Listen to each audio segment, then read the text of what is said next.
আব্দুল্লাহ ও সার্জিস আলমের বাসা থেকে বিপুল পরিমাণ টাকা পাওয়া গেছে বলে সোশ্যাল মিডিয়ায় ছড়ানো হচ্ছে। বৈষম্য বিরোধী ছাত্র আন্দোলনের কেন্দ্রীয় নির্বাহী কমিটির সদস্য মোহাম্মদ তারিকুল ইসলামকে উদ্ধৃত করে সামাজিক যোগাযোগ মাধ্যম ফেসবুকে একাধিক পোস্ট ও ভিডিও শেয়ার করে এমনটি দাবি করা হয়েছে।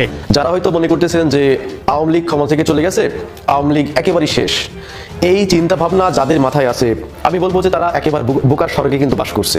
যে সমস্ত পুলিশদেরকে হত্যা করা হয়েছে এগুলা কিন্তু আওয়ামী লীগের কাছে রেকর্ডেড। তো সুতরাং তারা যখন ক্ষমতায় আসবে তারা কিন্তু এই ইস্যুটা বারবার তুলবে, এবং এই ইস্যুটার মাস্টারমাইন্ড কারা ছিল মাস্টারমাইন্ড, এবং সেই সূত্র ধরে এগিয়ে যারা সমন্বয়ক, এই সমন্বয়কদেরকে তারা কিন্তু ফাঁসির মঞ্চ পর্যন্ত নিয়ে চলে যাবে। 30 লাখ শহীদের রক্তের বিনিময়ে পাওয়া সংবিধানকে কবর দেওয়ার কথা বললে বুকে কষ্ট লাগে, এমন মন্তব্য করে বিএনপির স্থায়ী কমিটির সদস্য মির্জা আব্বাস প্রশ্ন রেখেছেন, তাহলে 71-এ যুদ্ধ করে তারা কি ভুল করেছেন? তথ্য দিয়েছেন এই তথ্যে তোলপাড় হয়ে গেছে জামাত ইসলামের রাজনীতির ভবিষ্যৎ, যেখানে জুলাই বৈষম্য বিরোধী আন্দোলনের ছাত্র নেতারা বলছে যে ভাই যে কোনো মূল্যে শেখ হাসিনার ফাঁসি চাই। অপরদিকে এই শেখ হাসিনাকে ক্ষমা করার জন্য সবচেয়ে বড় গুরুত্বপূর্ণ ভূমিকা রাখছে জামাত ইসলাম। আসসালামু আলাইকুম রহমতুল্লাহ, সবাই কেমন আছেন? আশা করি সবাই অনেক অনেক ভালো এবং সুস্থ আছেন। সবাইকে স্বাগতম জানাচ্ছি আমাদের আরেক নতুন ভিডিওতে। প্রতিদিনের মতো আমি আবুল রিয়াদ ফারুকী আবারও চলে আসলাম নতুন একটা ভিডিও নিয়ে। ইতিমধ্যে আপনারা সবাই ভিডিওর টাইটেল এবং থাম্বনেল দেখে বুঝতে পেরেছেন আজকে কি বিষয়টা নিয়ে কথা বলবো। আজকে যে বিষয়টা নিয়ে কথা বলবো খুবই গুরুত্বপূর্ণ একটা বিষয়। দেশের যে বর্তমান রাজনীতির যে চলমান পরিস্থিতি চলতেছে তারই ধারাবাহিকতায় আজকের ভিডিও। এই ভিডিওর শুরুতে আপনারা বেশ কিছু অংশ বিশেষ দেখেছেন, যেগুলো দেখে বুঝতে পেরেছেন আজকের ভিডিওটি কতটুকু গুরুত্বপূর্ণ হতে চলেছে। তাই এই বিষয়টা নিয়ে বেশি বিস্তারিত বলবো না, কারণ বিস্তারিত বলতে গেলে ভিডিওটা অনেক লম্বা হয়ে যাবে। তাই আমরা মূল আলোচনা চলে আসি। তার আগে আপনাকে ছোট্ট একটি অনুরোধ জানিয়ে রাখতে চাই, যারা আমাদের ফারুকী অনলাইন ইউটিউব চ্যানেলটিতে এখনো নতুন আছেন চ্যানেলটি সাবস্ক্রাইব করে সাথে থাকবেন, যাতে পরবর্তী আপডেট দেওয়ার সাথে সাথে আপনার কাছে নোটিফিকেশন পৌঁছে যায়। অবশ্যই পাশে থাকা বেল বাটনটি অন করে রাখতে ভুলবেন না। দর্শক আর বেশি কথা বলাচ্ছি, আমরা একটা ভিডিও প্রোডাকশনের মাধ্যমে বিস্তারিত দেখে আসবো। ভিডিওটা একটু লম্বা হবে, তার আপনাকে অনুরোধ করবো ভিডিও ধৈর্য সহকারে শেষ পর্যন্ত দেখে আপনার মতামত আশা করি কমেন্ট করে। যারা হয়তো মনে করতেছেন যে আওয়ামী লীগ ক্ষমতা থেকে চলে গেছে, আওয়ামী লীগ একেবারেই শেষ, এই চিন্তা ভাবনা যাদের মাথায় আছে, আমি বলবো যে তারা একেবারে বোকার স্বর্গে কিন্তু বাস করছে। যদি আপনি একটু ব্রেন খাটিয়ে চিন্তা করেন যে বাংলাদেশের শুরু থেকে, আমি এর আগেও এইটা নিয়ে একটা ভিডিও বানিয়েছিলাম, যে বাংলাদেশের শুরু থেকে এমন একটা রেকর্ড আমাকে দেখাতে পারবেন যে একটি রাজনৈতিক দল পরপর 2 টার্মে ক্ষমতায় আছে? একটাও নাই। এদেশের মানুষ 5 বছরের বেশি কোনো দলকে ক্ষমতায় রাখে না। তো আওয়ামী লীগ একটা সময় ক্ষমতায় আসবে, সেটা হতে পারে 5 বছর, 7 বছর অথবা 8 বছর পরে। তো আওয়ামী লীগ যখন ক্ষমতায় আসবে তখন দেশে যা যা ঘটবে সেই বিষয়ে আমি একটু থিওরি দেবো আপনাদেরকে। তো বাংলাদেশে আওয়ামী লীগ আবার যখন ক্ষমতায় আসবে তার প্রথম যে ঘটনা ঘটবে সেটা হচ্ছে, বর্তমানে বিএনপির যে সমস্ত নেতাকর্মীরা, কিছু যে সমস্ত নেতাকর্মীরা ক্ষমতার অপব্যবহার করতেছে এবং যারা যা নাই তাই করতেছে, ক্ষমতা পেয়ে প্রত্যেকটা মানুষের উপরে স্টিম রোলার চালাচ্ছে, নির্যাতন করতেছে, চাঁদাবাজি করতেছে, এই সমস্ত পাতি নেতাদেরকে এরকম গুনে আওয়ামী লীগ তাদেরকে ধরে আনবে। যদি বাসায় ঘুমিয়ে থাকে বাসা থেকে তুলে আনবে, যদি মাটির নিচেও থাকে এরা, মাটির নিচ থেকে আওয়ামী লীগ ওদেরকে তুলে কয়েকদিনের মধ্যে অসংখ্য বিএনপি নেতাকর্মীকে আওয়ামী লীগ হত্যা করবে। কারণ কি জানেন, যে আওয়ামী লীগ হচ্ছে অত্যন্ত প্রতিশোধ পরায়ণ একটি দল।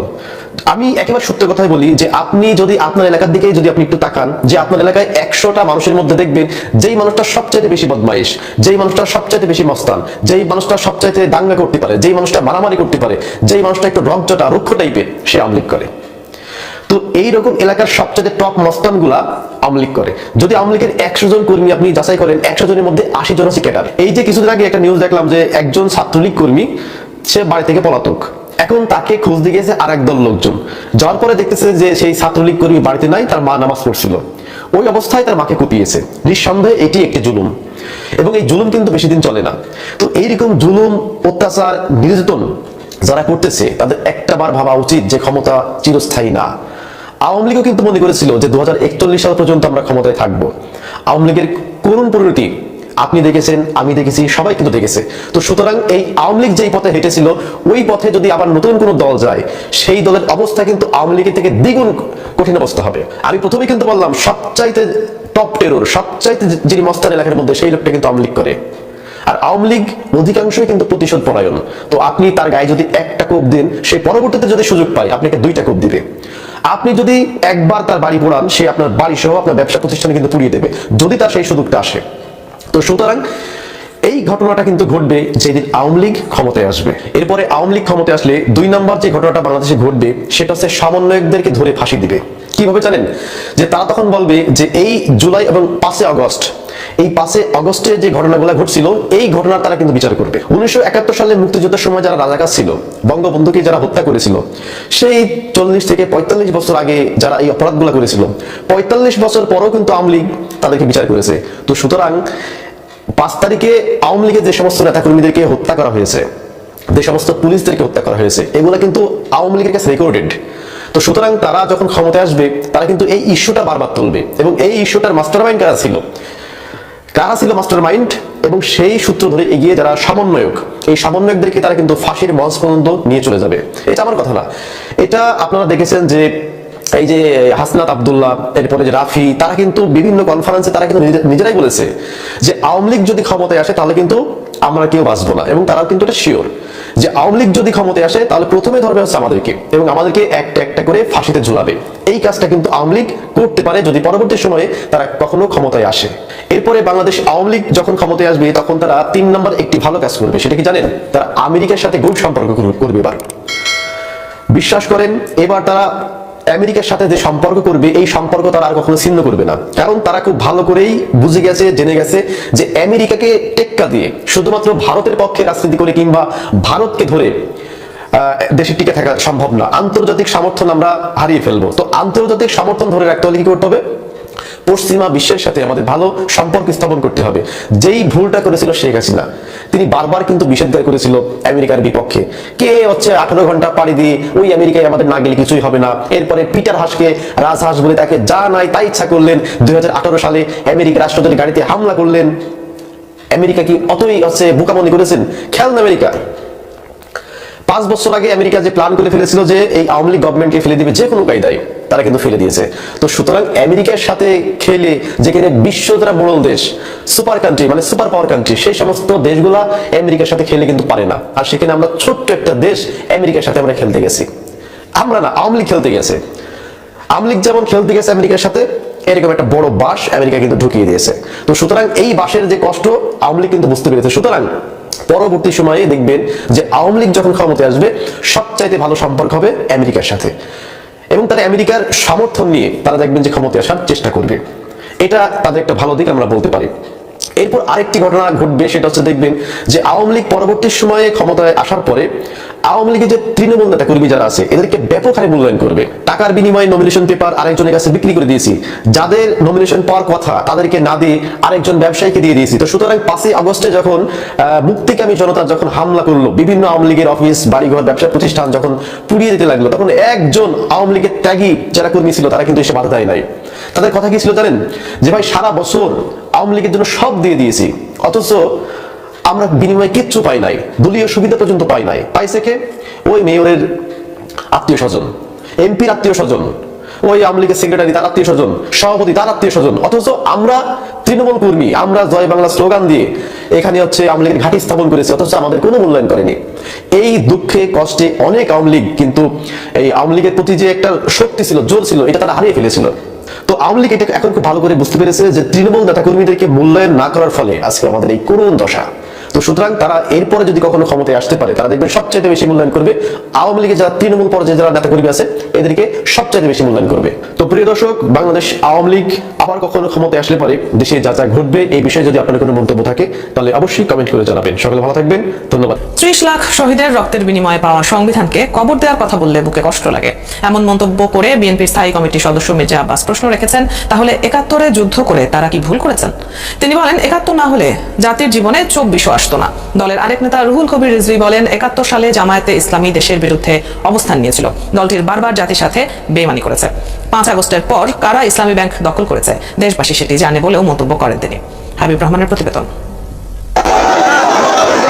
সকালে রিকশা শ্রমিক দলের নেতাকর্মীদের নিয়ে বিএনপির প্রতিষ্ঠাতা জিয়াউর রহমানের সমাধিতে শ্রদ্ধা জানান দলের সিনিয়র যুগ্ম মহাসচিব রুহুল কবির রিজভী। তিনি প্রশ্ন রাখেন 5 আগস্টের পর কারা ইসলামী ব্যাংক দখল করেছে, 71-এর স্বাধীনতা যুদ্ধে তাদের অবস্থান কি ছিল, হেলমেট বাহিনীর মতো কারা রক্কাটা বাহিনী নামে পরিচিতি পেয়েছে সেটি জাতি জানে।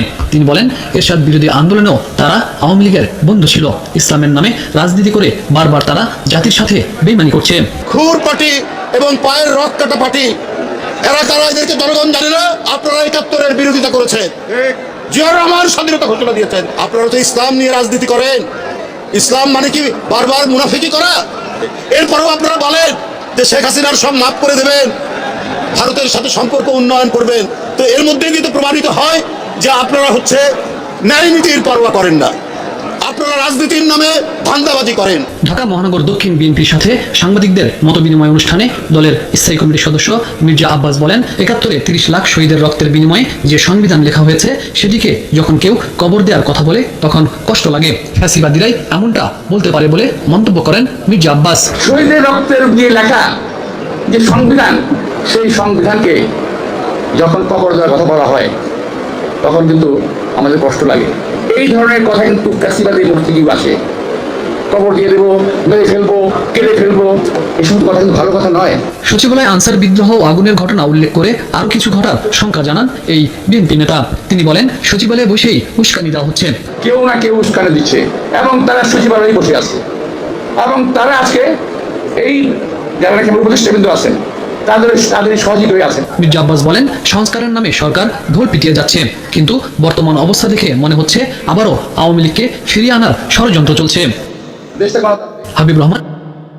পায়ের রক কাটা পার্টি এরা কারা এদেরকে জনগণ জানে না।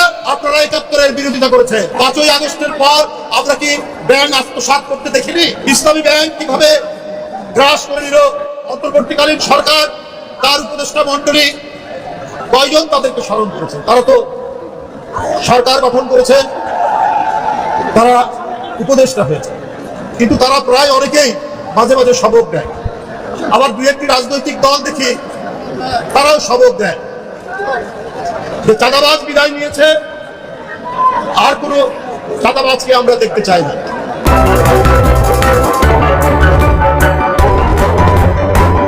না আসুক, চাঁদাবাজ না আসুক। কাকে উদ্দেশ্য করে বলছে? শেখ হাসিনার আমলে যারা ব্যাংক লুট করেছে, ব্যাংক আত্মসাৎ করেছে, এস আলমদের উত্তরসূরি হিসাবে ৫ই আগস্টের পর আমরা কি ব্যাংক আত্মসাৎ করতে দেখিনি?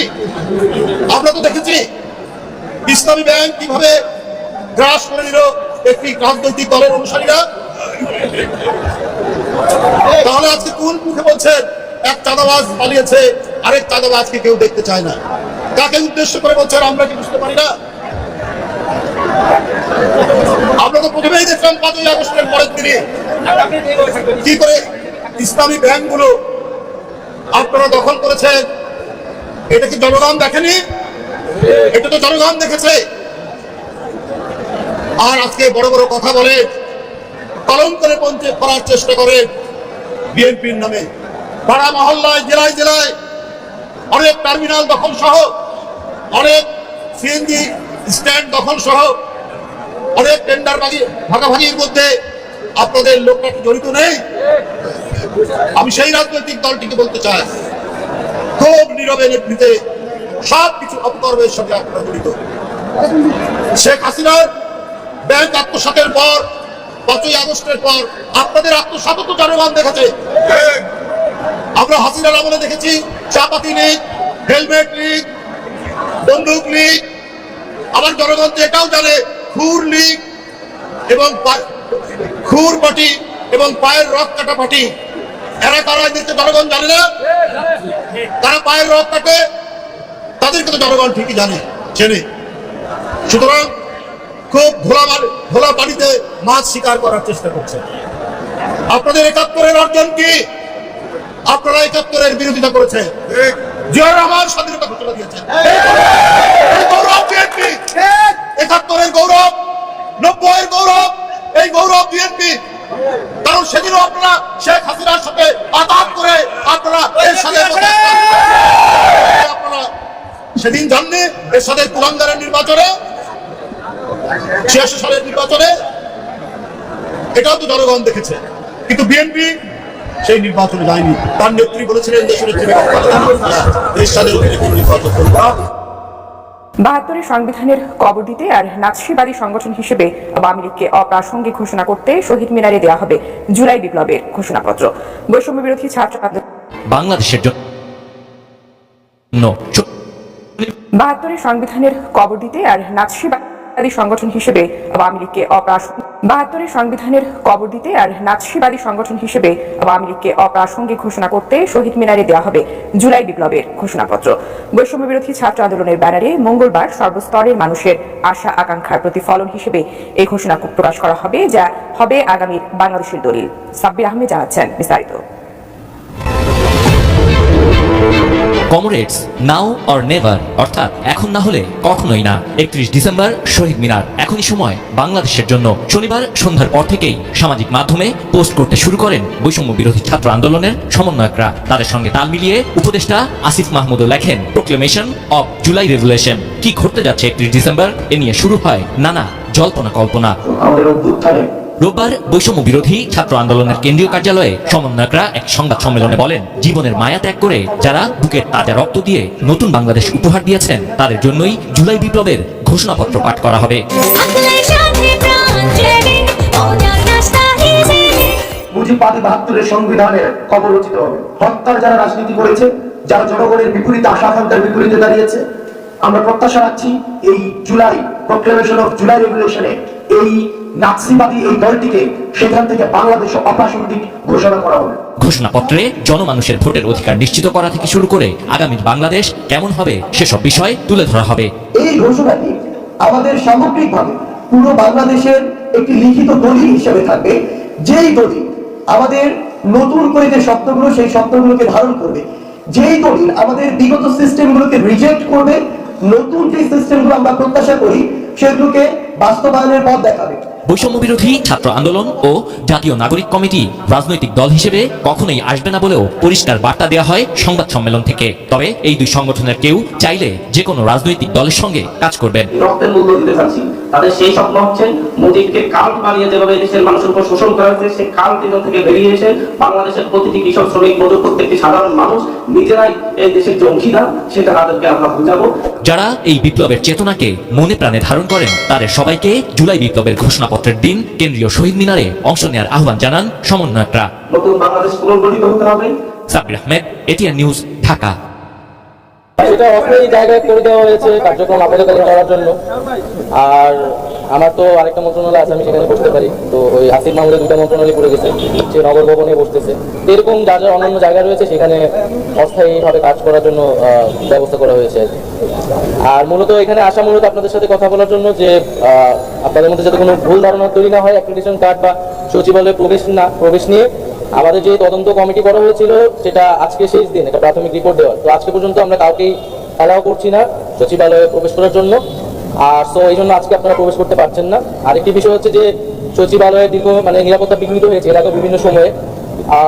তো দীর্ঘমেয়াদী সামনের দিনগুলোতেও জন্য আমরা ভাবছি। এই কারণে আমাদের প্রায় 3000+ অ্যাক্রিডিটেশন কার্ড কিন্তু দেওয়া হয়েছে বিগত সময়গুলোতে। এবং আপনারাও এটা ভালো করে জানেন যে এই 3000+ কিন্তু সবাই সাংবাদিক নন এবং নাম সর্বস্ব বিভিন্ন পত্রিকার নাম ব্যবহার করে অ্যাক্রিডিটেশন কার্ড দিয়ে একটা এখানে সচিবালয়ে প্রবেশের ব্যবস্থা করা হয়েছে। পরে সেটি আমাদের পুনর্মূল্যায়ন এবং পরীক্ষা নিরীক্ষার প্রয়োজন। তো সেই জন্য আমাদের কিছুটা সময় লাগবে। আমরা একটা নির্দিষ্ট সময়ের মধ্যে সাংবাদিকদের আবেদনের ভিত্তিতে নীতিমালা অনুযায়ী নতুন করে আবার স্থায়ী পাশের ব্যবস্থাটি করব এবং সেই সময় পর্যন্ত একটা সীমিত সংখ্যা একটা অস্থায়ী পাস আগামীকাল থেকে দেওয়া হবে সাংবাদিকদের। আমরা সাংবাদিক সংগঠনগুলোর সাথে বসবো, সচিবালয়ের সংগঠনের ছাড়া যে বাইরের সংগঠনগুলো রয়েছে তাদের সাথে বসে, মিডিয়া হাউসগুলোর সাথে বসে একটা নির্দিষ্ট সংখ্যায় অস্থায়ী পাস দেওয়া হবে। কালকে থেকে আপনারা প্রবেশ করতে পারবেন সচিবালয়। আর একটা নির্দিষ্ট সময় নিয়ে আমরা আবেদন করে স্থায়ী পাস যেটা সেটা দিই। জি, আমরা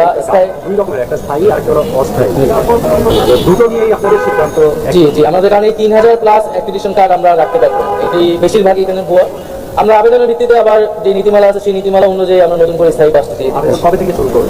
আমরা এটা কাল পরশু থেকে এটা শুরু করব। আর কালকে থেকে অস্থায়ী পাসটা আমরা না করে করা যেত, ঠিক আছে?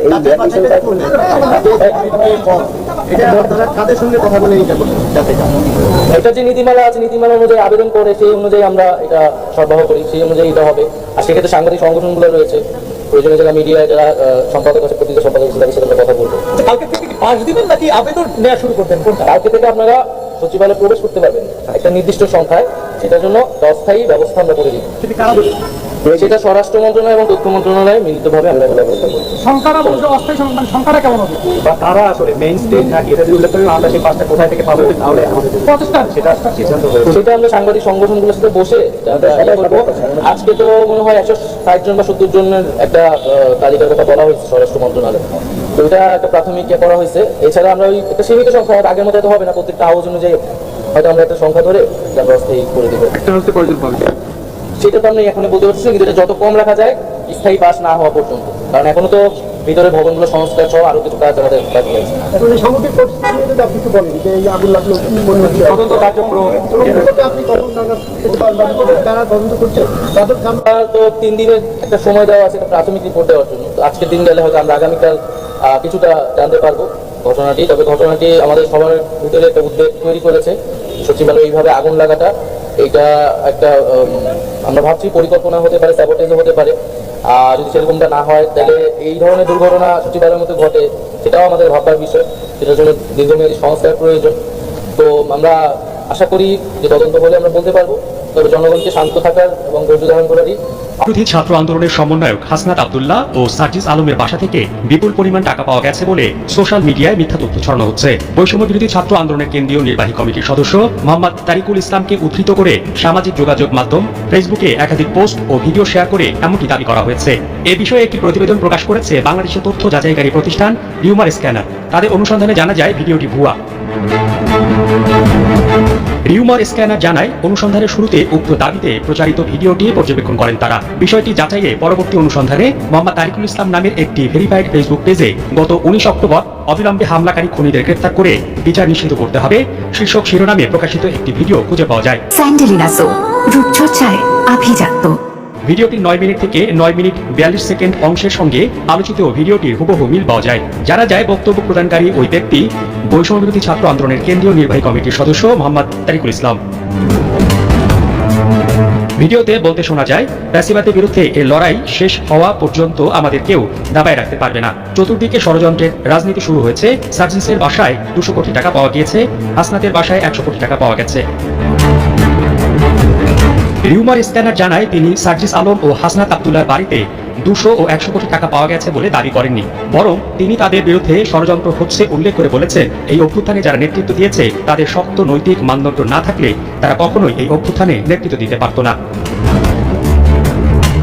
পাশাপাশি গণমাধ্যম কিংবা সংশ্লিষ্ট অন্য কোনো নির্ভরযোগ্য সূত্রে সার্জিস আলম কিংবা হাসনাত আব্দুল্লাহর বাসা থেকে কোনো অর্থ উদ্ধারের তথ্য খুঁজে পাওয়া যায়নি বলে জানায় রিউমার স্ক্যানার। তারা জানায়, সার্জিস আলম ও হাসনাত আব্দুল্লাহর বাড়িতে টাকা পাওয়া গেছে বলে মোহাম্মদ তারিকুল ইসলামের মন্তব্য করেছেন শীর্ষক দাবিটি মিথ্যা। মোহাম্মদ শাহাবুদ্দিন মাহাতাব, কালবেলা।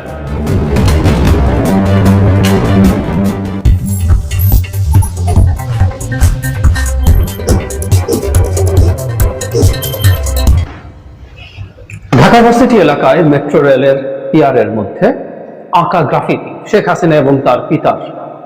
বিশেষ করে শেখ হাসিনা যে গ্রাফিতিটা ছিল, যেটা একটা ঘৃণার স্তম্ভ হয়ে দাঁড়িয়েছিল, সেটা মুছে ফেলা হয়েছে গতকাল। বিষয়ে আসবো, তার আগে ঢাকা ইউনিভার্সিটি সাম্প্রতিক সময়ে বেশ বিতর্কিত কিছু সিদ্ধান্ত নিচ্ছেন।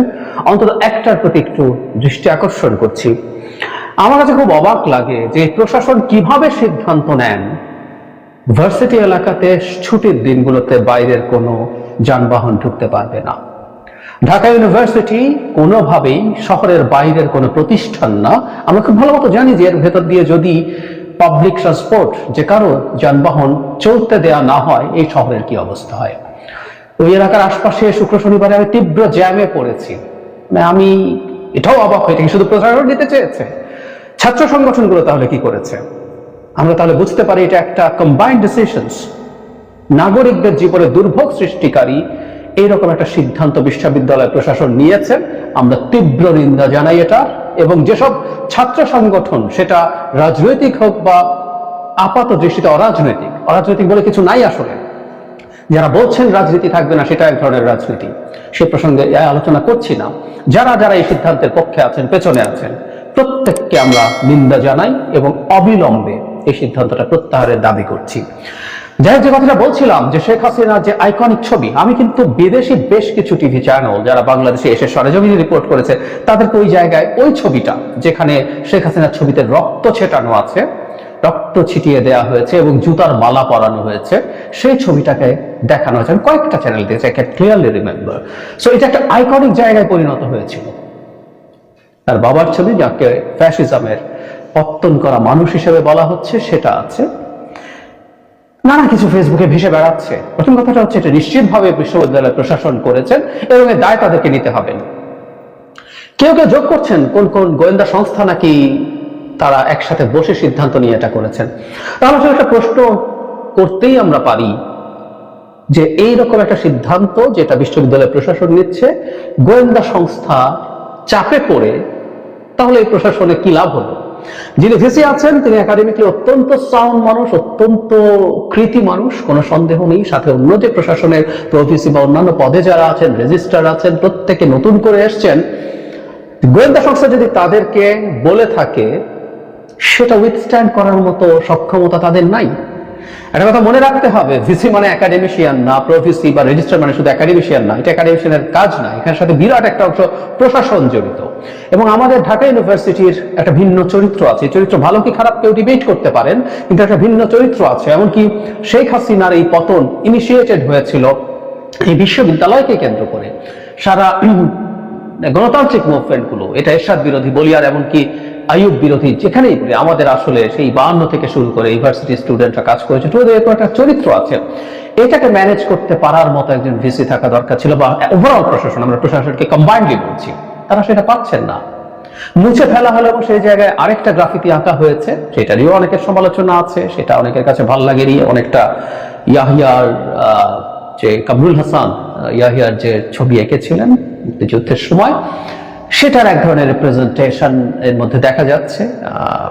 আমি এটাকে ভুল সঠিক সেই আলোচনায় যাচ্ছি না, এটাও একটা রিপ্রেজেন্টেশন হতে পারে। এবং এই ধরনের একটা ছবি আসলে শেখ হাসিনার ওই সময়ে হয়েছিল, মানে জুলাই আপরাইজিং এর সময় হয়েছিল। সো এটা থাকতে পারে, কিন্তু এই যে মোছা হলো, এই মোছাটা গভীর রাতে চুরি করে মোছা হচ্ছিল কারোর সাথে কথা না বলে, এটা অত্যন্ত ন্যাক্কারজনক একটা কাজ হয়েছে। মানে আমাদের অনেক গ্রাফিতি, আমরা সারা বাংলাদেশ গ্রাফিতি একে ভরিয়ে ফেলেছি, কিন্তু এই একটা গ্রাফিতি মনে হয় সবচেয়ে বেশি মনোযোগ পাওয়া, যে সর্বোচ্চ কয়েকটা আছে তার মধ্যে এটা একটা। কারণ আমাদের দেশ তৈরি করার যেমন আশা আছে, আকাঙ্ক্ষা আছে গ্রাফিতিগুলোতে, কেমন দেশ আমরা দেখতে চাই সেটা যেমন আছে, একই সাথে আছে শেখ হাসিনার সময় কি বিভৎসতা, কি বর্বরতা জনগণের উপরে, নাগরিকের উপরে চলেছিল, সেটা রিপ্রেজেন্টেশন। এবং এই ছবিটা অ্যাপারেন্টলি মানে বিকৃত করে আঁকা হয়নি, কিন্তু এটাকে শেষ পর্যন্ত সবাই মিলে যে চেহারা দিয়েছিলেন, তাতে সবচেয়ে ধিকৃত এই যাবতীয় ক্ষোভ, যাবতীয় ঘৃণা সবকিছু গিয়ে ওটার উপরে পড়েছিল। এবং রাইটলি, কারণ আমাদের যাবতীয় সংকটের পেছনে আমাদের ব্যক্তিগত জীবনের, রাষ্ট্রীয় জীবনের, অর্থনীতির, স্টেটের সিস্টেম সবকিছু ধ্বংস যিনি করেছেন, তার প্রতি আমাদের ঘৃণা, ক্ষোভ, ক্রোধ থাকবে, সেটার বহিঃপ্রকাশ চমৎকার ভাবে ওই ছবিটাতে ছিল। সো ওটাই আইকনিক ছবি হয়ে দাঁড়িয়েছিল অনেক ক্ষেত্রেই। ওটা মুছে ফেলা হলো, নতুন করে হুবহু একই ছবি এঁকে ওখানে বসিয়ে দিলেও ওই মোছার পাপের প্রায়শ্চিত্ত হয় না।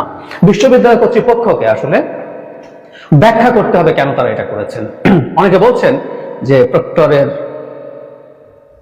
পদত্যাগ চাইছেন বা এরকম, বা প্রশাসনের কারো, আমি নিশ্চিত নই, এরকম ক্যাম্পেইন দেখলাম ভার্সিটি এলাকায়। কিন্তু তার আগে, সবার আগে ভার্সিটির সর্বোচ্চ প্রশাসন, ভিসি, কারণ ডিফ্যাক্টো দায়িত্ব তার, এটার ব্যাখ্যাটাকে দিতে হবে যে এটা কেন করতে দেয়া হয়েছে, ব্যাখ্যা দিতে হবে। অনেক ইনোভেটিভ আইডিয়াস আছে। এই ছবিটা যেহেতু ডিজিটালি আছে, এটাকে প্রিন্ট করে ওখানে আঠা দিয়ে স্টিকারের মতো সাঁটিয়ে দেওয়া হোক, সো দ্যাট এটা আবার ফিরে আসে। নানা আলোচনা আছে, কিন্তু এগুলো কোনোটাই আসলে ওই ছবিটা না। ওই ছবিটাই আমাদের জন্য জরুরি ছিল। যতদিন ওটা মুছে না যায়, ততদিন প্রাকৃতিক নিয়মের কথা বলছি, সেটা যেন সেখানে থাকে।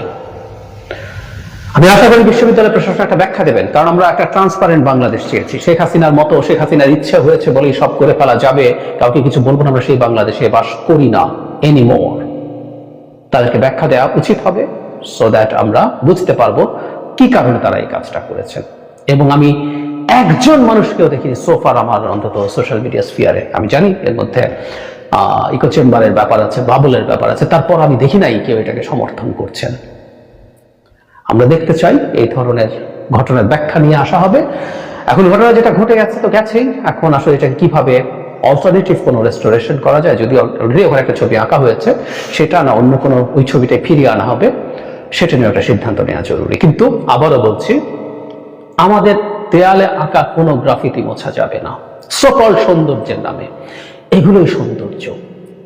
শেখ হাসিনার ছবিতে রক্ত লাল রং ছেটানো হচ্ছে, জুতোর মালা ঝুলিয়ে রেখেছে, এটা সৌন্দর্য, এটা আমাদের সাফল্যের গল্প বলে, এটা আমাদের গৌরবের গল্প বলে। তার মতো একজন দানবীকে আমরা ঝেঁটিয়ে বিদায় করতে পেরেছি, যতবার দেখবো সেটা আমাদের গর্বিত করবে। এর চেয়ে সুন্দর কোনো ছবি হয় না, চুনকাম করে সাদা করে সুন্দর হয় না।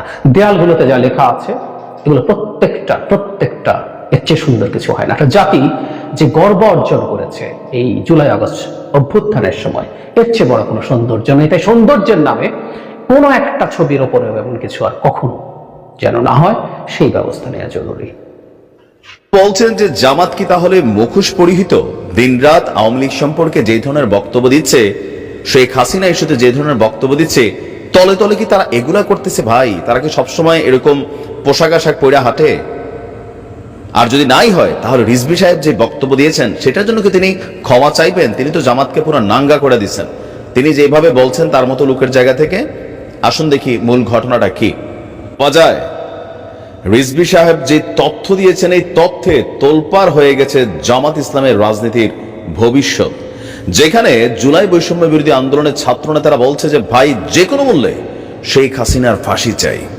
অপরদিকে এই শেখ হাসিনাকে ক্ষমা করার জন্য সবচেয়ে বড় গুরুত্বপূর্ণ ভূমিকা রাখছে জামাত ইসলাম। শেখ হাসিনাকে ক্ষমা করে দিতে চায়, আর এই ক্ষমা করার জন্য পাশের দেশ ভারতের সাথে জামাতের গোপন আতাত বা সম্পর্ক চলছে। আজকে এক চাঞ্চল্যকর তথ্য দিয়েছেন জনাব রিজভী সাহেব। বলছেন যে কারা পায়ের রগ কাটে জনগণ তাদের চেনে। আপনি বুঝতে পারছেন জামাত ইসলামের সাথে বিএনপির যে বর্তমান সম্পর্ককে আজকে একটা ব্লাস্ট পর্যায়ে নিয়ে আসছেন। আমি জানি না এর আগে তিনি এমন বক্তব্য দিয়েছেন কিনা। 5ই আগস্টের পর একটি রাজনৈতিক দলের আত্মসাৎ দেখছে জনগণ, এমনকি ব্যাংকগুলোকেও দখল করে ফেলছে একটি রাজনৈতিক দল। তিনি সরাসরি জামাতের কথাই বলছেন। কারা পায়ের রগ কাটে তাদেরও চেনে জনগণ। শুধুমাত্র ভারতই অপপ্রচার করছে না, দেশের 2-1টি রাজনৈতিক দল ঘোলা পানিতে মাছ শিকার করতে চায়। বিএনপির শীর্ষ নেতা বলছেন, ইসলাম নিয়ে রাজনীতি করেন, ইসলাম মানে তো বারবার মুনাফিকি করা নয়। জনগণের প্রতি অঙ্গীকার থেকে বিএনপি কখনো পিছিয়ে আসেনি। 1971 থেকে 5ই আগস্ট পর্যন্ত গণতন্ত্রের প্রশ্নে বিএনপি মাথা নত করেনি। আপনারা জানেন শেখ হাসিনা প্রতিটি গুমের খুনের দোসর পার্শ্ববর্তী দেশ ভারত, সেই ভারতের সঙ্গে সম্পর্ক রাখতে শেখ হাসিনাকে ক্ষমা করতে চায় বাংলাদেশ জামাত ইসলামী। আর এই বক্তব্যগুলা আরো আছে, তিনি যে বক্তব্যগুলো দিয়েছেন এটা হচ্ছে আপনার জাতীয়তাবাদী রিক্সা ভ্যান অটো শ্রমিক দলের উদ্যোগে একটা প্রোগ্রাম ছিল রাজধানীর শেরেবাংলা নগরে। বিএনপির প্রতিষ্ঠাতা জিয়াউর রহমানের ওনার মাজারে শ্রদ্ধা জানিয়ে তিনি গণমাধ্যমের মুখোমুখি এই কথাগুলো বলছেন। এছাড়া বলছেন, গত 5ই আগস্টের আগে ব্যাংক লুট করেছে আওয়ামী লীগ, আর 5ই আগস্টের পর ব্যাংক দখলে অংশ নিয়েছে একটি ইসলামিক রাজনৈতিক দল। শেখ হাসিনার আমলে যারা ব্যাংক লুট এবং ব্যাংক আত্মসাৎ করেছে, 5ই আগস্টের পরে কি আমরা ব্যাংক আত্মসাৎ করতে দেখিনি? আমরা তো দেখেছি ইসলামী ব্যাংকগুলো কিভাবে গ্রাস করে নিল একটি দলের অনুসারীরা। তো তিনি যখন এই বক্তব্য দিয়েছিলেন সেখানে বিএনপির আরো অনেক কেন্দ্রীয় নেতারা উপস্থিত ছিল। আর রিজভী সাহেবের এমন বক্তব্যের পর জামাতের নেতা কর্মীরা তো ভাই অস্থির ওইলান একটা অবস্থানে চলে গেছে। এখন আসেন যে রিজভী সাহেবের বক্তব্যের একটা অংশ যেটা খুবই গুরুত্বপূর্ণ, যে ভারতের সাথে কি জামাত সম্পর্ক স্থাপন করতে চায়? হ্যাঁ, চায়। ভারত সরকার কর্তৃক এটা একটা আপনার মানে নিউজ ছিল। আমরা দেখেছি যে শেখ হাসিনা সরকারের পতনের পরপর জামাত ভারতের সাথে ভালো সম্পর্ক তৈরির চেষ্টা চালিয়েছে। আর ভারত সেখানে জামাতের ব্যাপারে কিন্তু আগ্রহ প্রকাশ করেনি, কারণ ভারত মনে করে জামাত একটা মৌলবাদী দল, আর এরা রাষ্ট্র ক্ষমতায় আসলে কোথাও না কোথাও ভারতের যে সার্বভৌমত্ব, স্থিতিশীলতা এগুলো নষ্ট হবে। যার কারণে বিএনপির সাথে ভারত সুসম্পর্কে বিশ্বাসী থাকলেও জামাতের বেলায় কিন্তু ভারতের অবস্থানটা বরাবরই বিকল্প। আবার শেখ হাসিনা ইস্যুতে বা আওয়ামী লীগ নিষিদ্ধের ইস্যুতেও জামাত ইসলামের যে ভূমিকা, সেটাও কিন্তু ধরেন আওয়ামী লীগের হাতে জামাত কিন্তু মোটামুটি অস্তিত্ব সংকটে পড়ে গিয়েছিল। ক্ষমতা ছাড়ার ঠিক আগ মুহূর্তেও জামাতকে কিন্তু নিষেধ করে গেছিল। এখন পর্যন্ত আপনি দেখবেন আওয়ামী লীগের নেতাকর্মীরা বা শেখ হাসিনার যে ফোনালাপগুলা বা বিভিন্ন বক্তব্য আসে, সেখানে জামাতের প্রতি কি পরিমাণ গোসা, ক্ষোভ, জিদ এগুলা কিন্তু প্রকাশিত হয়। এখন ক্ষমতাকে ব্যালেন্স করতে গেলে ভারতের সাথে সুসম্পর্ক রাখা খুবই জরুরি, এটা বাস্তবতা। আমি, আপনি, আমরা যারা আমজনতা আছি, খাইয়া লাফাই না খাইয়াও লাফাই, তারা ভাবি একরকম, কিন্তু যারা দেশ পরিচালনা করেন তাদের হিসাবটা কিন্তু আলাদা। তবে বিএনপির সকল নেতাদের অবস্থান কি ভারতের ব্যাপারে এমন না। রিজভী সাহেব বরাবরই ভারতের ব্যাপারে খুবই হাইপার আছেন। তিনি তার বউয়ের চাদর পরাই, তার গায়ের একবার চাদর পরাইছেন, বউয়ের শাড়িও পরাইছেন। ভারতীয় পণ্যের ব্যাপারে খুবই স্ট্রিক্ট মেন্টালিটিতে আছেন। তবে অন্যান্য যারা হাইকমান্ডের দায়িত্বে আছেন তারা কিন্তু আবার এতটা না। আমি আতাউর রহমান খান ঢালি, তিনিও একজন উচ্চ পর্যায়ের নেতা বিএনপির। তিনি যেই পরিমাণ বক্তব্য ভারত নিয়ে দিচ্ছেন, আমার কাছে মনে হচ্ছে আওয়ামী লীগ যে পরিমাণ বন্দনা করত, ওনার বক্তব্যগুলো কাছাকাছি। শুধুমাত্র বলছেন সম্মান রেখে প্রতিবেশী হিসাবে এই, বাট বাকি জিনিসগুলোতে তিনি যে বক্তব্যটা তুলে ধরছেন, যে কি বলা হচ্ছে জিল্লুর রহমানের উপস্থাপনের যে তৃতীয় মাত্রা হয়, সেখানে আমরা দেখেছি কি পরিমাণ হাইপ্যাথেটিক মানে বন্দনা ভারতের এই নেতা করেছেন। তো রিজভী সাহেবের এই বক্তব্য জামাতকে কোথায় নিয়ে যাচ্ছে, যে তার মানে জামাত রক কাটার দল। পাশাপাশি শেখ হাসিনার ইস্যুতেও মানে ক্ষমতায় যাওয়ার জন্য তারা শেখ হাসিনাকে ক্ষমা করতে চায়, যেখানে জামাতের এতগুলো নেতাকে আওয়ামী লীগ ফাঁসিতে ঝুলাই দিছে। তো এই বিষয়গুলোকেই আস্তে আস্তে আমরা দেখছি যে বিএনপি এবং জামাতের মধ্যে যে মিলটা ছিল, এটা হয় একটা শত্রুকে তাড়ানোর জন্য বাকি যতগুলা শত্রু থাকে তারা কিন্তু একটা সময় একত্রিত হয়ে যায়। শত্রু ইকুয়াল টু মিত্র ইথিক্সটাতে তারা চলে আসে। আর যখন সেই শত্রুটা না থাকে, সবার যখন টার্গেট থাকে ক্ষমতা, তখন কোথাও না কোথাও সবাই চায় যে কিভাবে মানে রাজি খুশি করে ক্ষমতায় যাওয়া যায়। এখন নিশ্চয় জামাত ইসলাম রিজভী সাহেবের এই বক্তব্যকে কাউন্টার করবে, হয়তো আমরা খুব শীঘ্রই দেখতে পাবো। ভালো থাকুন, আসসালামু আলাইকুম। তো প্রিয় দর্শক, এই বিষয়টি আমরা মতামত দ্রুত কমেন্টে জানিয়ে ফেলেন, আর আমাদের চ্যানেলটিতে নতুন চ্যানেল সাবস্ক্রাইব করে বরাবর মতো সাথে থাকবেন। ধন্যবাদ সবাইকে এতক্ষণ সাথে থাকার জন্য। আল্লাহ হাফিজ।